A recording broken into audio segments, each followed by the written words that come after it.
오늘 라쳇에 대해서 설명을 하려고선 요거를 제작을 했는데요. 라쳇도 종류가 몇 가지가 있어요. 뭐 링드라이브 방식이라든가 스타라쳇이라든가 요거는 파울 라쳇. 파울 라쳇인데 다른 거에 대해서는 말씀을 안 드릴게요. 딱 오늘 말씀드리려고 하는 거는 이 안쪽에 있는 라쳇 티수의 개수에 따라서 공차 생기는 거를 좀 얘기를 해드리려고 해요. 공차라는 거는, 자, 요거는 파울이라고요. 자, 안쪽에 보시면은 요게 뭐 3개짜리도 있고 4개짜리도 있고 6개짜리도 있고, 이게 숫자가 회사마다 조금씩 달라요. 그리고 요걸 파울이라고 그러고요. 요 안쪽에 텐션 스프링이 있어요. 텐션 스프링은 요 안쪽에서 텐션 말 그대로 스프링이 밀어줘서 얘네들이 바깥쪽으로 항상 날개가 나와 있는 애들이에요. 근데 이쪽에서 누르면 들어가요. 단방향이죠. 일방 통행을 하겠다는 얘기예요. 그렇게 돼 있는 애들이 여기에 이제 라쳇이죠. 요게 라쳇이에요. 요 라쳇에 들어갔을 때, 자, 소리를 한번 들어볼게요. 그리고 페달링을 할 때는 같이 돌아가죠. 자전거랑 똑같죠?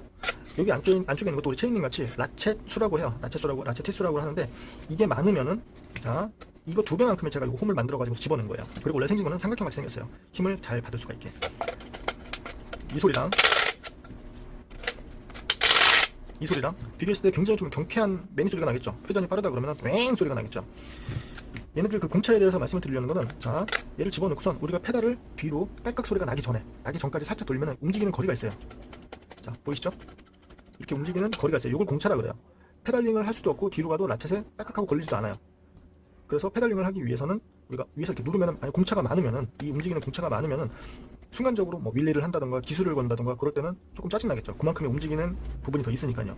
근데 그냥 꾸준히 페달링을 한다 그러면 상관없겠죠. 계속 걸려서 돌아가는 거니까, 이렇게 계속 걸려서 이렇게 계속 돌아가는 거니까 상관없겠죠. 근데 순간적으로 윌리를 하겠다, 딱 이렇게 한다 그러면 이 공차 때문에 정교한 기술을 하기에는 조금 짜증나겠죠.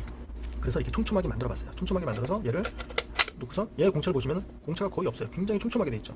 그러니까 제가 윌리나 다른 기술을 하려고선 바로 반응을 하죠. 즉각적인 반응을 해요. 그래서 이 헤이딜 같은 경우에는 이 라쳇수가 108개, 요거는 16개짜리도 있고 32개짜리도 있고 회사마다 다릅니다. 36개, 54개.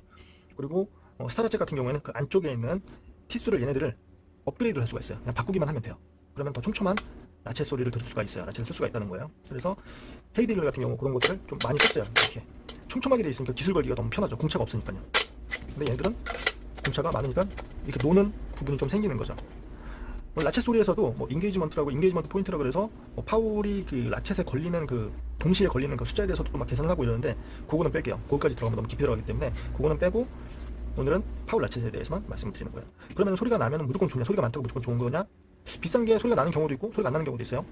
10만 원 같은 경우에는 아예 닿지 않게 사일런스 라쳇이라고 예전부터 얘기 나왔었는데, 말 그대로 걔네들은 회전할 때, 내가 페달링을 할 때는 라쳇에 닿아서 걸리는데 그냥 놨을 때는 아무것도 걸리지 않게 하려고 만들 뭐 개발을 연구를 하고 있나 봐요. 아직 뭐 얘기는 없는 것 같아요.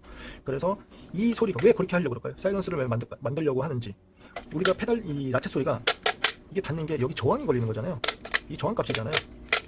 만약에 이 소리가 안 나고 그냥 회전을 한다 그러면은 그냥 다운힐을 했을 때 저항이 거의 없다는 얘기잖아요. 이 라쳇에 대한 저항이 없는 거잖아요. 이 파울에 대한 저항이. 그래서 그거를 만들려고 하는 것 같아요. 그래서 소리가 크다 그러면은 그만큼 저항 값이 걸리겠죠. 걸리는 거죠. 걸리는 거죠. 그렇죠? 이해하셨죠? 저항값이 걸리는 거죠. 그래서 자전거를 오래 탄다 그러면 안쪽에는 그리스가 녹아 나오거나 그리스가 마른 경우에 자전거 예전보다 라쳇 소리가 커졌는데 좋아졌네? 라고 생각할 수 있지만, 실제는 안쪽에 있는 그리스가 빠져나와서 아니면은 굳어가지고 오래돼서 그렇게 해서 소리가 이제 커지는 경우도 있어요. 그리스를 어느 정도 그래도 있어야 되겠죠. 그리스가 전혀 없는 상태 되면은 최대끼리 계속 부닥치니까 얘네들이 마모가 되겠죠. 그렇죠? 마모가 되겠죠. 그래서 일부러 안쪽에 있는 막 기름을 빼가지고선 소리를 튀우려고 그러지 마세요. 그만큼 저항이 있다는 얘기예요. 소리 나가지고선 딸랑이를 안 울려도 앞에 있는 사람들이 막 홍에 갈라지고서 뭐 그런 걸 원하시는 분들이 계시는데, 소리가 크면은 뭐 그런 장점도 있지만 그만큼 얘네들 저항도 있고, 그리고 안쪽에 그리스가 많이 나와가지고선 소리가 커진 그런 그 경우도 있으니까요. 뭐 소리를 아주 크게 해놓고 이렇게 웬만해서 이거 고장 잘 안 나요. 고장 잘 안 나니까 한 번씩 그래도 소리가 막 많이 달라졌다 그러면은 그리스를 조금 도포해 주시면 좋겠죠. 제가 지금 여기에다가 그리스를 발라서 돌려도 소리가 아마 먹먹해질 거예요. 먹먹해지겠죠. 네, 그러면은 오늘은 파울 라쳇에 대해서, 간단했나요? 파울 라쳇에 대해서 설명을 해드렸습니다.